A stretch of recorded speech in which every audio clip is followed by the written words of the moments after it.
કેમ છો બાળકો? Welcome to alpha institute.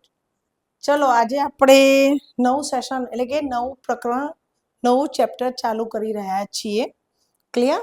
એનું નામ છે શું છે? દ્રાવણો. Solution chapter number 1. Clear?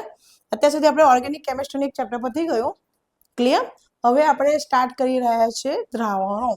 Okay, એ પહેલામાં હું તમને એક વાત કહેવા માંગીશ કે જો તમે આપણી ચેનલને સબસ્ક્રાઇબ ના કરી હોય તો પહેલાં સબસ્ક્રાઇબ કરી દો અને તમારા ફ્રેન્ડ્સને બી એની લિંક સેન્ડ કરો જેથી કરીને એ પણ સબસ્ક્રાઇબ કરે અને જેના કારણે તમને અને તમારા મિત્રોને આપણી ચેનલના દરેક સેશન એટેન્ડ કરી શકો, એનો બેનિફિટ મળે.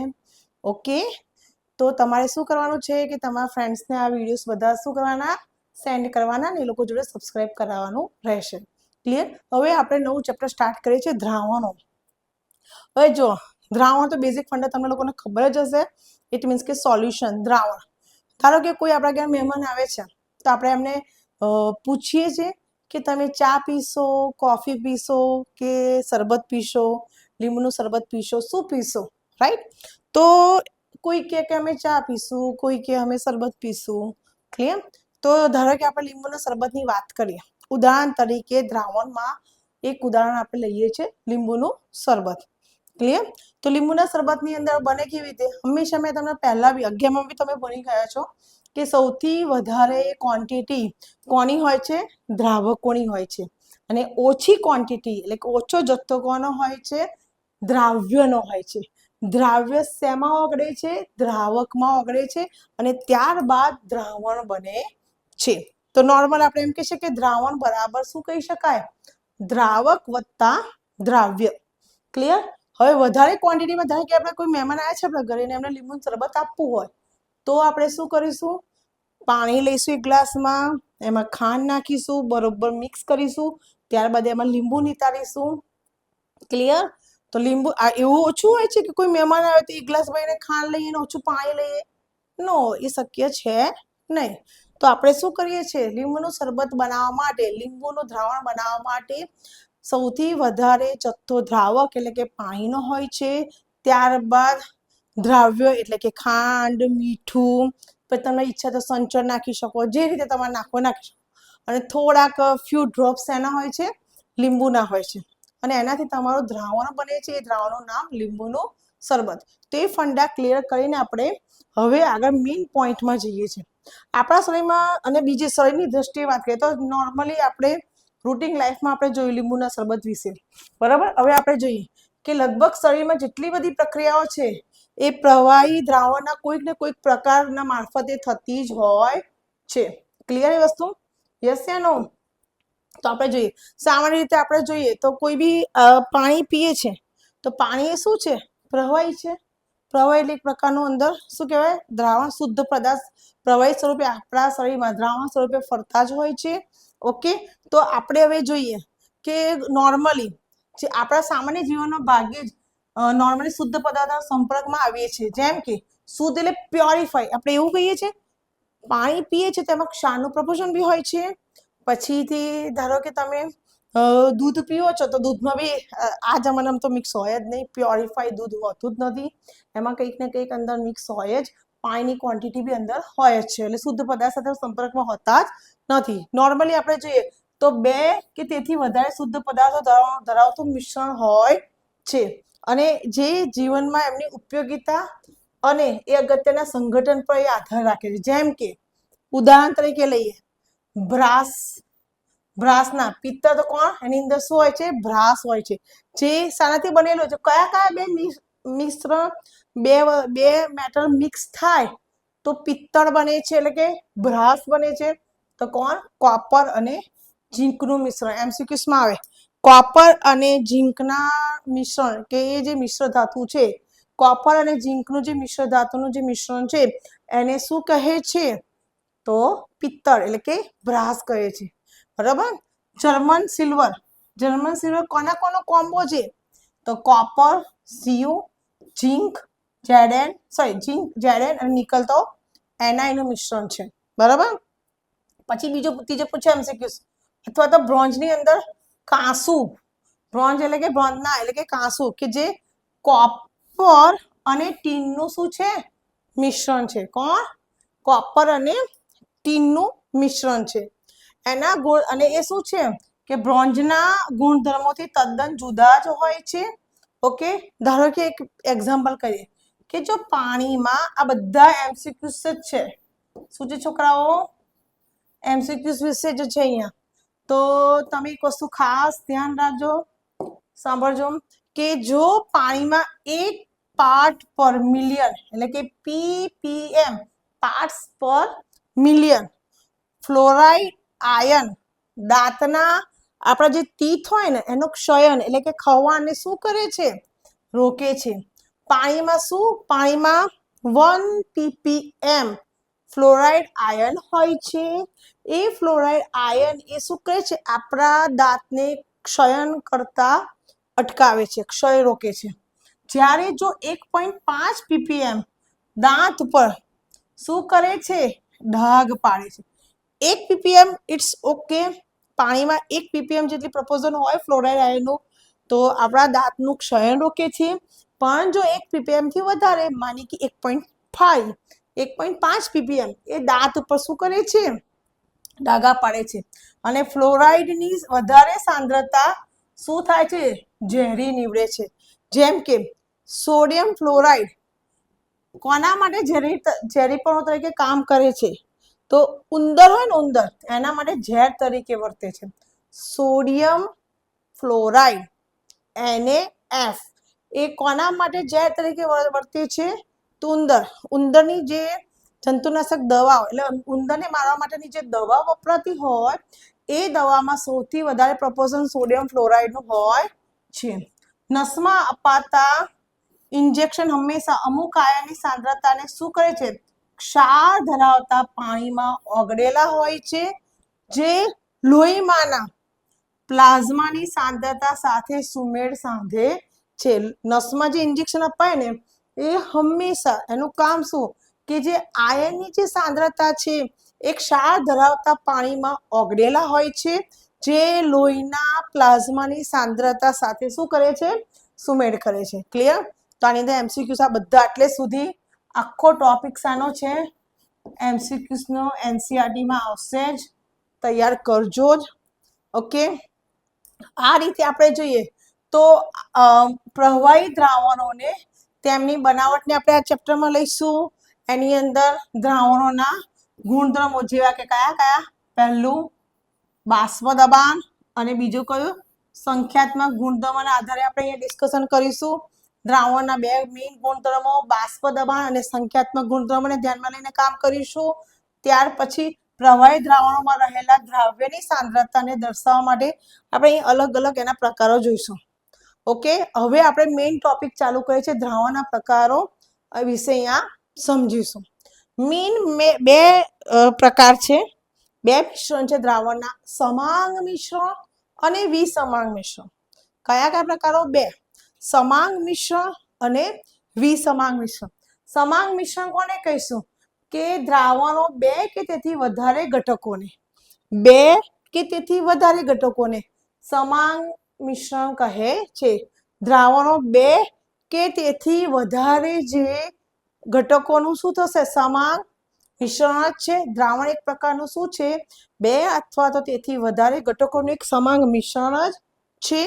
સમાંગ મિશ્રણનો મતલબ આપણે શું કહીશું? તેમનું સંગઠન અને ગુણધર્મો સમગ્ર મિશ્રણમાં શું હોય? એક સરખા હોય. જેમ કે ઉદાહરણ તરીકે એક કાચના ગ્લાસની અંદર આપણે કાં તો કોઈ બી ગ્લાસમાં જે બી કન્ટેનરમાં આપણે લીંબુનું શરબત લઈશું. તમે ઉપરથી ચમચી વડે પીશો, વચ્ચેથી પીશો કે નીચેથી સ્ટ્રો નાખીને પીશો, તો સ્ટ્રોથી છેક નીચે તળિયેથી ટેસ્ટ આવશે પાણી, મીન્સ કે લીંબુનું શરબત. તો ત્રણેય જગ્યાએથી એક જ સરખો જ ટેસ્ટ આવશે. તો આખું દ્રાવણ એક સરખી રીતે યુનિફોર્મલી એક સરખી રીતે મિશ્ર થયેલું હોય.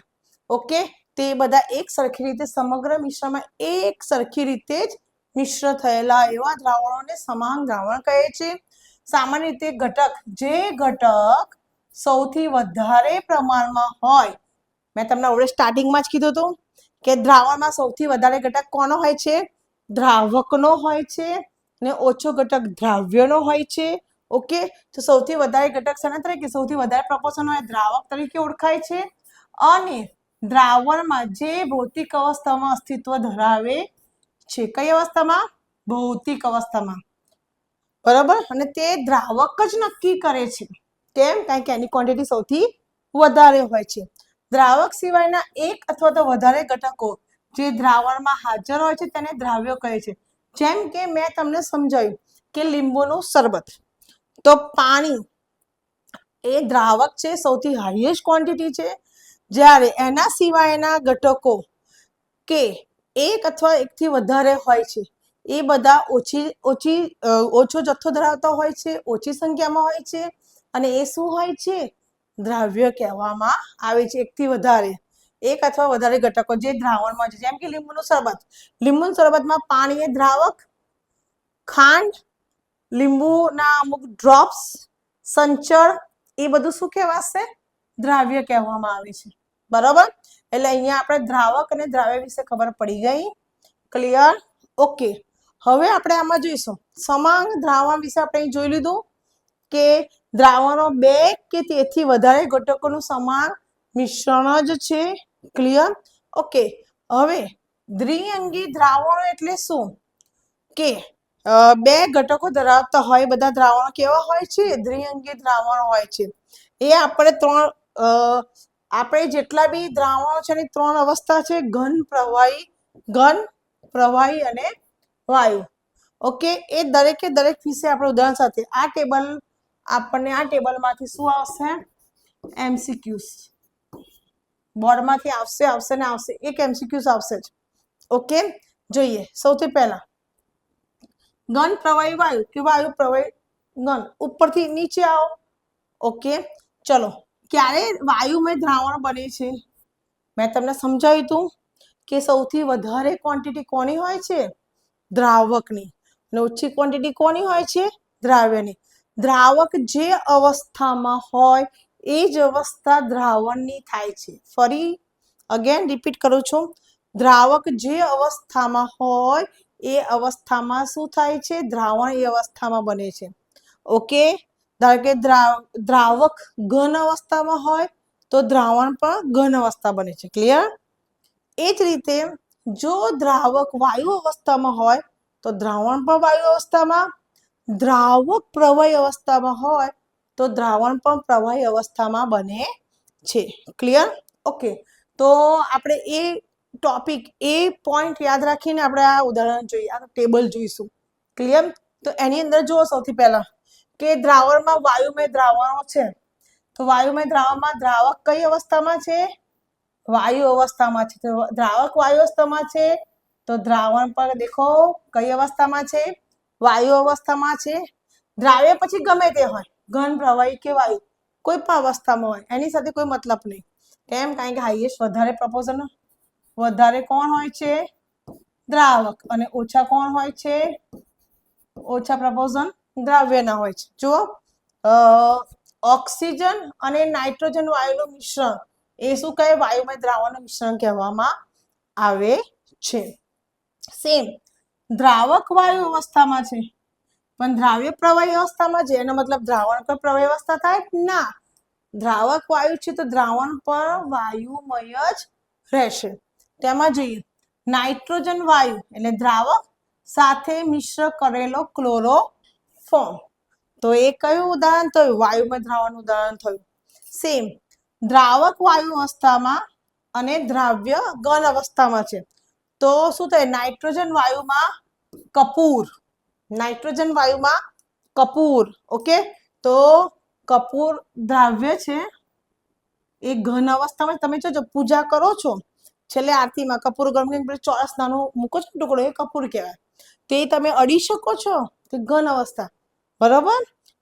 તો શું કહેવાશે? નાઇટ્રોજન વાયુમાં કપૂર, એ કયું કહેવાશે? વાયુમય દ્રાવણનું ઉદાહરણ કહેવાશે. હવે આપણે આગળ જોઈએ પ્રવાહી દ્રાવણ. પ્રવાહી દ્રાવણ તો દ્રાવક પ્રવાહીમાં હશે તો જ દ્રાવણ પ્રવાહી થશે. ધારો કે દ્રાવક કઈ અવસ્થામાં? પ્રવાહી અવસ્થામાં. અને દ્રાવ્ય કઈ અવસ્થામાં? વાયુ અવસ્થામાં. તો પ્રવાહી અવસ્થામાં કોણ છે? પાણીમાં દ્રાવ્ય થયેલ ઓક્સિજન, પાણી તો દ્રાવક અને ઓક્સિજન તો વાયુ, એટલે કેવું પાણી? ઓક્સિજન યુક્ત પાણી. ક્લિયર? ઓકે, તો પ્રવાહી દ્રાવણ થયું કે નહીં? ફાઇન. પછી દ્રાવક બી પ્રવાહી અને દ્રાવ્ય બી પ્રવાહી, તો બે પ્રવાહી. તો જો આપણે એને આ દ્રાવ્ય સાથે કોઈ જ નહીં વિચારવાનું, દ્રાવક પ્રવાહી છે તો દ્રાવણ પણ પ્રવાહી, પછી ભલે ને દ્રાવ્ય વાયુ ઘન કે પ્રવાહી હોય, એનાથી કોઈ જ પ્રોબ્લેમ નથી. તો પાણી એ દ્રાવક, પાણીમાં દ્રાવ્ય થયેલ ઇથેનોલ દ્રાવ્ય, તો કોનું બન્યું? ઇથેનોલનું દ્રાવણ બન્યું, એ પણ પ્રવાહી અવસ્થામાં છે. એવી જ રીતે દ્રાવક પ્રવાહી અને વાયુ દ્રાવ્ય અવસ્થામાં છે. તો પાણીમાં દ્રાવ્ય થયેલ ગ્લુકોઝ, પાણીમાં શું થયું? આ દ્રાવક અને ગ્લુકોઝ, એ શું કહેવાશે? પાણીમાં દ્રાવ્ય થયેલ ગ્લુકોઝ, તો પ્રવાહી દ્રાવણનું ઉદાહરણ થયું. એ જ રીતે આપણે જોઈએ દ્રાવક ઘન અવસ્થામાં, વાયુ દ્રાવ્ય ગમે તે અવસ્થામાં હોય પણ દ્રાવણ આપણને ઘન દ્રાવણ જ મળે છે. તો જોઈએ પેલેડિયમમાં હાઇડ્રોજન વાયુનું દ્રાવણ, એ શાનું? ઘન દ્રાવણનું ઉદાહરણ છે. એ જ રીતે આપણે દ્રાવક ઘન, દ્રાવ્ય શું? પ્રવાહી. તો સોડિયમ સાથે પારાનો સરસ, તો આ શું થયું? કોનું? આ ઘન અને આ પ્રવાહી. તમે જોજો કોઈ બીમાર થયું હોય થર્મોમીટરથી મેઝરમેન્ટ કરે છે, ઓકે, તો એ શું છે? પ્રવાહી અવસ્થા. એવી રીતે બંને ઘન અવસ્થા, તો ગોલ્ડમાં એટલે કે સોનું, દ્રાવ્ય થયેલ કોપર, સોનું હોય ને ગોલ્ડ, એની સાથે જો તમે કોપર મિક્સ કરી દો, બંને શું છે? ઘન અવસ્થા, તો દ્રાવણ બી ઘન દ્રાવણ જ બને છે. તો આ બીજો ટોપિક શું હતો? દ્રાવણના પ્રકાર કેટલા? કયા? 3: ઘન, વાયુ અને પ્રવાહી. ક્લિયર? મેં તમને એક વસ્તુ શીખવાડી હતી, દ્રાવક જે અવસ્થામાં હોય એ જ અવસ્થામાં આપણને દ્રાવણ પ્રાપ્ત થાય છે. કેમ? દ્રાવકની જથ્થો સૌથી વધારે હોય છે માટે. ક્લિયર? ઓકે, હવે આપણે જે દ્રાવણની સાંદ્રતાની અભિવ્યક્તિ કેવી રીતે થશે, કોન્સન્ટ્રેશન કેવી રીતે અહીંયા આપણે સોલ્યુશનનું થશે, તો અહીંયા જોજો કે જ્યારે કોઈ દ્રાવણ છે એ સંગઠન કરે, દ્રાવણનું સંગઠન, તેની સાંદ્રતાની અભિવ્યક્તિ કરીને જ વર્ણવી શકાય. દ્રાવણનું સંગઠન કેવી રીતે થાય? કે એની અભિવ્યક્તિ એટલે કે એ જ્યારે ભેગું થાય ને પછી એને શું કરી શકાય? જથ્થો. સાંદ્રતા એટલે બીજું શું કહેવાય? કોન્સન્ટ્રેશન, જથ્થો કહેવાય. તો જે એનો અભિવ્યક્ત કરી શકીએ છીએ. એ બે રીતે થાય છે. સાંદ્રતાને બે રીતે અભિવ્યક્ત કરી શકાય, ગુણાત્મક રીતે, આપણે આગળ વાંચ્યું એ રીતે, જથ્થાત્મક રીતે. બે રીતે અભિવ્યક્ત કરી શકીએ છીએ. એમસીક્યુઝમાં સાંદ્રતાને ખાલી જગ્યાને રીતે અભિવ્યક્ત કરી શકીએ છીએ, તો સંખ્યાત્મક અને ગુણાત્મક. બે આન્સર આવી ગયા. ઓકે, જેમ કે દ્રાવણ મંદ દ્રાવણ એટલે કે સાપેક્ષ રીતે દ્રાવ્યનો ઘણો જ ઓછો જથ્થો અથવા ઓછો જથ્થો હોય છે. મંદ એટલે ઓછું, સાંદ્ર એટલે વધુ. તો અહીંયા શું કે દ્રાવણ મંદ એટલે કે દ્રાવ્યનો ઘણો ઓછો જથ્થો. કોનો? દ્રાવ્યનો. અને સાંદ્ર એટલે આ મંદ હતું અને હવે આપણે જોઈએ સાંદ્ર. તો સાંદ્ર એટલે કે દ્રાવ્યનો ઘણો વધારે જથ્થો. એટલે આપણે એવું કહી શકીએ મંદ એટલે થોડું ઓછું અને સાંદ્ર એટલે વધારે. ઓકે, આપણે આ બે વચ્ચે કોઈનો પ્રોબ્લેમ થતો હોય તો યાદ રાખજો, મંદ અને સાંદ્ર. ઓકે, આ બે ભૂલાય નહીં. મંદ એટલે ઓછો, સાંદ્ર એટલે વધુ. કેમ? કારણ કે જ્યારે તમે કેમિસ્ટ્રીની લેબમાં જઈને પ્રેક્ટિકલ કરશો તો મંદ દ્રાવણ, મંદ હાઇડ્રોક્લોરિક એસિડ, સાંદ્ર હાઇડ્રોક્લોરિક એસિડ. ઓકે, મંદ હાઇડ્રોક્લોરિક એસિડ, સાંદ્ર હાઇડ્રોક્લોરિક એસિડ. સાંદ્રમાં કેવું હોય કે પ્યોરિફાઈ હોય, બરાબર, અને મંદ હોય તો એ મિક્સ હોય. ઓકે, એટલે આપણને પ્રોબ્લેમ બહુ થાય નહીં. ક્લિયર? ઓકે, જો હવે આપણે એના વિશે આપણે જોઈએ અહીંયા કે જો જીવનમાં આ પ્રકારનું બહુ જ ગૂંચળું ઊભું કરતું હોય, ઓકે, તો દ્રાવણની સાંદ્રતા આપણે જોઈએ ગુણાત્મક અથવા જથ્થાત્મક કીધું ને, તો સાંદ્રતા આપણે શાના રીતે? જથ્થાત્મક રીતે વર્ણવીએ તો %W/W એટલે દરથી દરની ટકાવારી પર્સન્ટેજ W/V, દરથી કદની ટકાવારી પર્સન્ટેજ V/V, એટલે કદથી કદની ટકાવારી. એ મેઇન 3. ચોથો પોઈન્ટ છે આ જથ્થાત્મક રીતે સાંદ્રતાને દ્રાવણના સાંદ્રતાને જથ્થાત્મક રીતે દર્શાવવા માટે ચોથો ppm પાર્ટ્સ પર મિલિયન. અને પાંચમો છેલ્લે તમારે જો આ W/W દરથી દરની ટકાવારી, બીજો V/V કદથી કદની ટકાવારી, ત્રીજો W/V દરથી કદની ટકાવારી, ચોથો ppm પાર્ટ્સ પર મિલિયન અને પાંચમો મોલ અંશ. ઓકે, આ 5 મેઇન છે એ તમારા દ્રાવણની સાંદ્રતાને જથ્થાત્મક રીતે દર્શાવવાની મેથડો છે. પહેલી મેથડ જેને દરેકે દરેક એના દાખલા તમારે ગણવામાં આવશે, આગળ પ્રેક્ટિસમાં છે, ધ્યાનથી સમજવાના છે. જો દરથી દરની ટકાવારી એટલે શું, સૂત્ર શું, આ એનું પહેલા સૂત્ર છે. શું કીધું છે કે ઘટકના દર ટકાવારીમાં જોઈએ તો દ્રાવણમાં ઘટકનું દળ ભાગ્યા દ્રાવણનું કુલ દળ.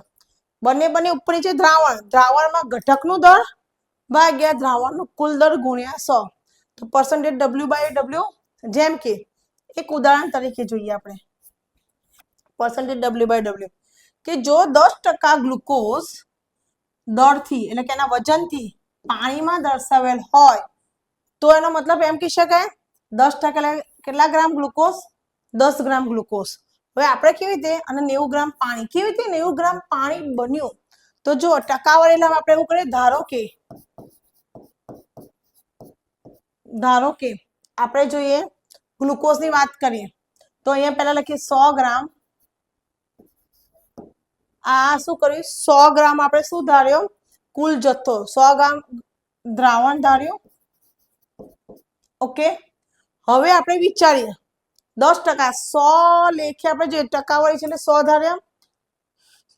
તમને બે મેથડ હું સમજાવીશ કે દ્રાવ્ય અને દ્રાવકને કેવી રીતે આઈડેન્ટિફાય થાય.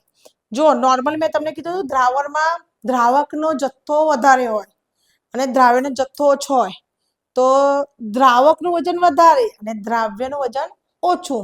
તો આપણે 10% કીધો છે. ગ્લુકોઝ એટલે શું કહેવાય, દ્રાવ્ય.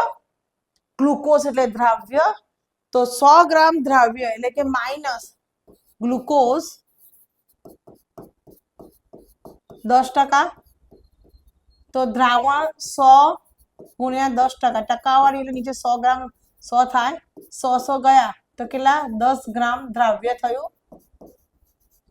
દ્રાવણમાંથી દ્રાવ્ય બાદ કરીએ તો 90 ગ્રામ એ શું થયું, દ્રાવક. કેમ તમને ખબર 90 ગ્રામ દ્રાવક એટલે 90 ગ્રામ દ્રાવક એટલે પાણી કહેવાય. આપણે ફોર્મ્યુલા શું હતી, મેં આગળ તમને કીધું હતું, દ્રાવણ બરાબર દ્રાવક વત્તા દ્રાવ્ય. મારી જો દ્રાવણની ક્વોન્ટિટી હતી 100, દ્રાવકમાં જે નહોતું શોધવાનું હતું ને દ્રાવ્ય કેટલું 10 ગ્રામ.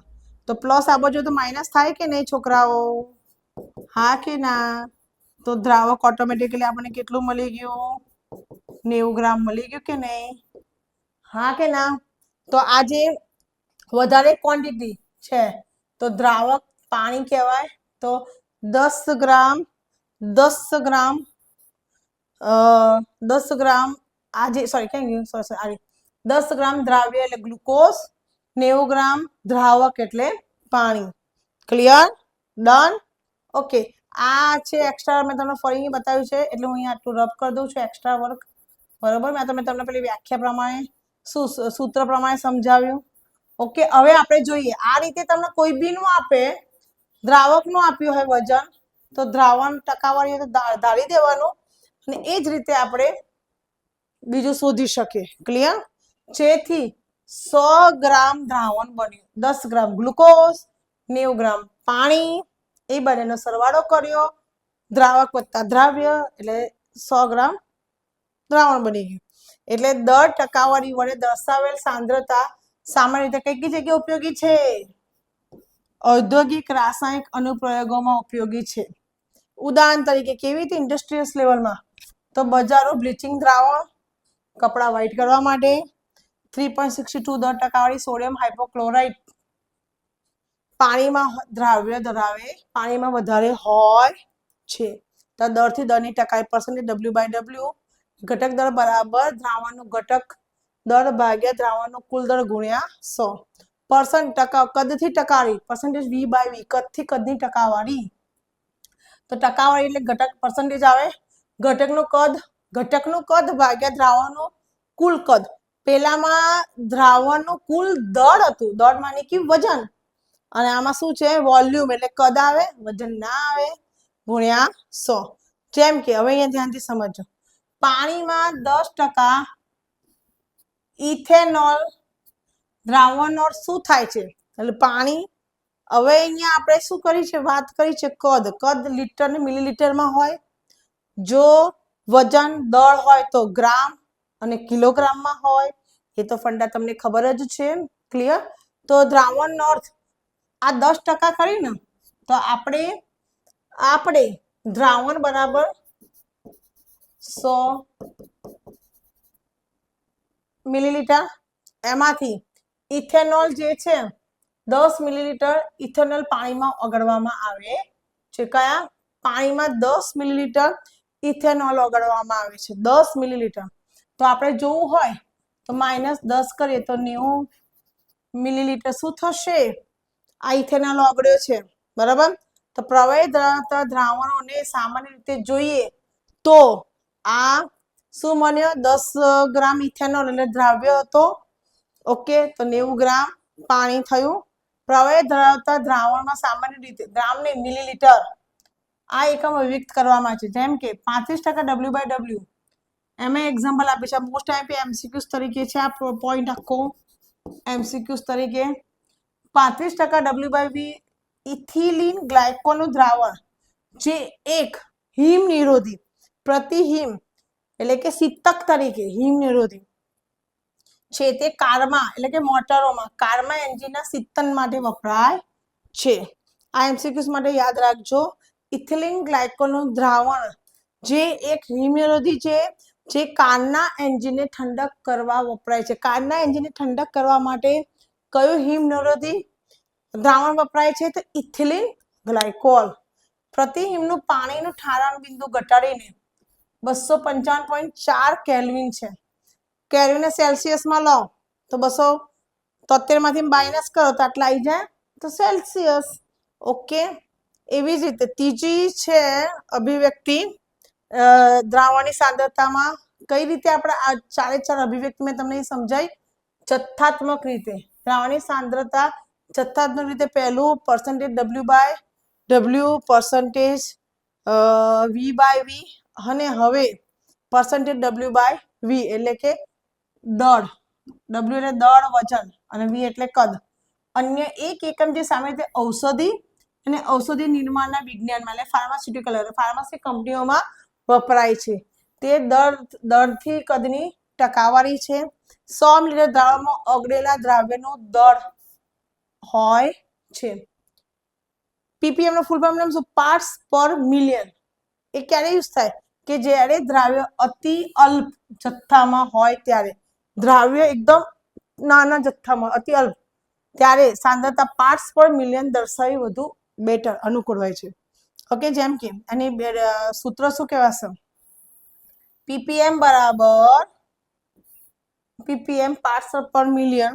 ઘટકના પાર્ટ્સની સંખ્યા ભાગ્યા દ્રાવણના બધા જ ઘટકોના પાર્ટ્સની કુલ સંખ્યા ગુણ્યા 10⁶ થશે. બરાબર.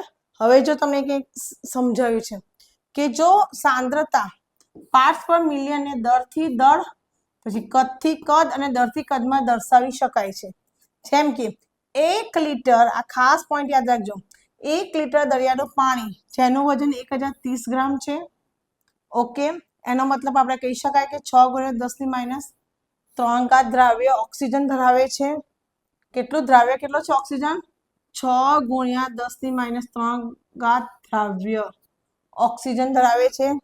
આટલી ઓછી સાંદ્રતા વખતે 5.8 ગ્રામ પ્રતિ 10⁶ ગ્રામ, એટલે આપણે આ 10⁶ કાઢી લઈએ ને, આટલું કાઢી લઈએ ને, તો PPM એકમ મુકાય.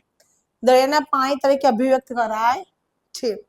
પાણીમાં અથવા વાતાવરણમાં પ્રદૂષકોની સાંદ્રતા સામાન્ય રીતે કેટલા મિલીગ્રામ મિલીલીટર ઇન્વર્સ છે અથવા કેટલા ppm છે. આ લખો તો આ નહીં, આ લખો તો આ નહીં, પર્યાય અભિવ્યક્ત કરાય છે. એવી જ રીતે મોલ અંશ, મોસ્ટ આઈએમપી એક દાખલો મોલ અંશનો આવશે ને આવશે. મોસ્ટ આઈએમપી 100%, 100% બોર્ડમાં આવશે મોસ્ટ મોલ અંશ. હવે જો હું તમને નોર્મલ સમજાવું. મોલ અંશને કેના તરીકે રેકોગ્નાઇઝ, કેપિટલ એક્સ તરીકે દર્શાવાય છે. તમારે અહીંયા દ્રાવક અને દ્રાવ્યની વાત કરું, બે રીતે તમે રજૂ કરી શકો. દ્રાવકને 1 કહો તો દ્રાવ્યને 2 કહો, ન્યુમેરિક ભાષામાં નંબર આપવો હોય તો. અધરવાઇઝ દ્રાવકને A, દ્રાવ્યને B, જે રીતે તમારે આઈડેન્ટિફાઈ કરવું હોય તમે કરી શકો છો. ક્લિયર? ઓકે. જો અહીંયા બેમાંથી કોઈ બી મેથડ તમે એને યુટિલાઇઝ કરી શકો છો. દેખ્યું કે જો દ્રાવણ દ્વિઅંગી મિશ્રણમાં A ની મોલ સંખ્યા અને B ની મોલ સંખ્યા અનુક્રમે Na અને Nb હોય તો A ના મોલ અંશ કેવી રીતે શોધવાના અને B ના મોલ અંશ કેવી રીતે શોધવાના? તો ઘટકના મોલ અંશનું સૂત્ર શું? મોલ અંશનું સૂત્ર શું? ઘટકના મોલની સંખ્યા ભાગ્યા બધા જ ઘટકોના કુલ મોલ. હવે તમે બહુ ધ્યાનથી સમજજો. x એટલે આપણે શું કહીએ છીએ? મોલ અંશ ધાર્યા. ઓકે. બે અહીંયા સપોઝ એ અહીંયા આપણે લઈએ, આપણે નોર્મલી A અને B. ધારો કે હું અહીંયા ધારી દઉં છું સપોઝ તરીકે, સોરી, ધારો કે A બરાબર દ્રાવક અને B બરાબર દ્રાવ્ય. સપોઝ કર્યું. ઓકે. જો મારે A ના મોલ અંશ શોધવા હોય કે B ના મોલ અંશ શોધવા હોય, બરાબર, અને જ્યારે તમે બંનેના મોલ અંશ શોધો, XA અને XB, દ્રાવકના મોલ અંશ અને દ્રાવ્યના મોલ અંશ શોધો, તો એ બંનેના જવાબનો સરવાળો 1 આવે. ફરીવાર બોલું છું. XA એ તરીકે મેં દ્રાવક ધાર્યું છે, B તરીકે શું ધાર્યું છે? દ્રાવ્ય ધાર્યું છે, અને X એટલે મોલ અંશ. બરાબર, અહીં લખી દઉં. X બરાબર મેં શું ધાર્યું? મોલ અંશ. એક મિનિટ. x બરાબર શું ધારીએ છીએ આપણે? મોલ અંશ. ઓકે. કેપિટલ X બરાબર મોલ અંશ ધાર્યા. તો જો મારે મોલ અંશ x એ કોના? A એટલે દ્રાવકના મોલ અંશ, અને XB, B એટલે મેં દ્રાવ્ય ધાર્યું છે તો દ્રાવ્યના મોલ અંશ, એ બંનેના મોલ અંશનો સરવાળો આન્સર 1 આવે.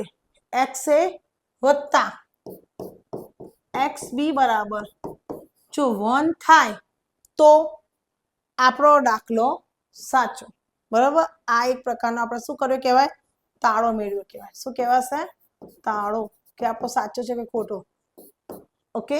ચલો હવે હું તમને 1 બાય 1 સમજાવું.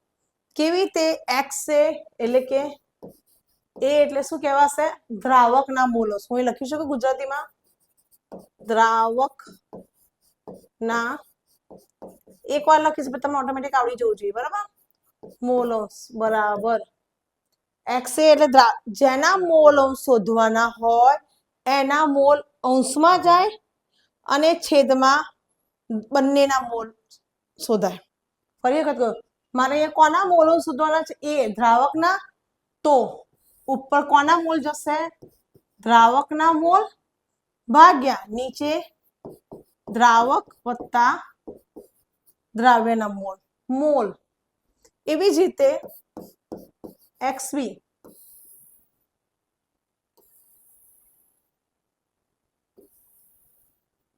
એવી રીતે XB એટલે કોના મોલ અંશ?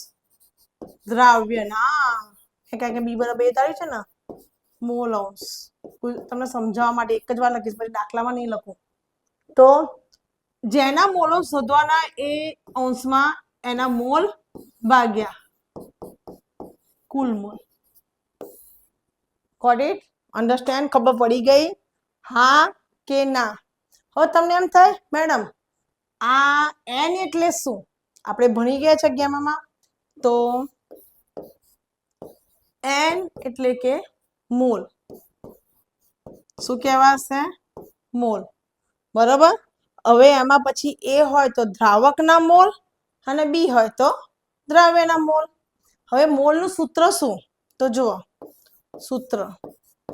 મોલ શોધવા માટે ધારો કે મારે સિમ્પલ મોલનું સૂત્ર જોવું શોધું તો n બરાબર વજન ભાગ્યા અણુભાર. આપણે ગુજરાતીમાં કહીએ તો વજન ભાગ્યા અણુભાર આણ્વીય દળ જે શું કહેવાય કેમ અણુભાર. એમ એટલે કેમ મોલિક્યુલર માસ. ઇંગ્લિશમાં આપણે એને મોલિક્યુલર માસ કહીએ છીએ. એટલે કેપિટલ એમ અને ડબલ્યુ કેમ વેટ વજન. ઓકે. તો આ કોનું સૂત્ર થયું? મોલનું સૂત્ર થયું. છોકરાઓ કોનું સૂત્ર થયું? મોલનું સૂત્ર થયું. ક્લિયર? ઓકે. હવે આ ખાલી એમસીક્યુઝ માટે થિયરી જ છે. મોલ એકમ એટલે કે દ્રાવણોના કેટલાક ભૌતિક ગુણધર્મોને સંબંધિત કરવામાં ઘણા ઉપયોગી હોય છે. દ્રાવણની સાંદ્રતા અને બાષ્પ દબાણ અને વાયુ મિશ્રણો સમાવિષ્ટ દ્રાવણની સાંદ્રતાનું વર્ણન કરવામાં ઘણો જ એ ઉપયોગી મોલ હોય છે. હવે આપણે મોલ અંશના દાખલા જોઈએ એ પહેલા અત્યાર સુધીમાં તમારે આ સૂત્રો તૈયાર કરી દેવાના. નેક્સ્ટ લેક્ચરમાં આપણે આગળ દાખલા ગણીશું. ક્લિયર? સૂત્રો તૈયાર કરી દો અને પેલી થિયરી એમસીક્યુઝ કરી દો. ઓકે. ત્યાં સુધીમાં આપણે આગળ વધી અને પછી નેક્સ્ટ લેક્ચરમાં આપણે એના દાખલાઓ જોઈશું. આગળ નેક્સ્ટ બીજા બધા સૂત્રોથી આપણે દાખલા ગણીશું. ક્લિયર? ત્યાં સુધી પરફેક્ટલી તૈયાર કરી લેજો છોકરાઓ. ક્લિયર? ઓકે. અને તમે હજુ ફરીવાર કહું છું સબસ્ક્રાઇબ કરજો. તમારા મિત્રોને બી લિંક સેન્ડ કરજો. એ પણ સબસ્ક્રાઇબ કરશે જેથી કરીને તમને ફાયદો મળી રહે. Okay. Okay. Tata bye see you.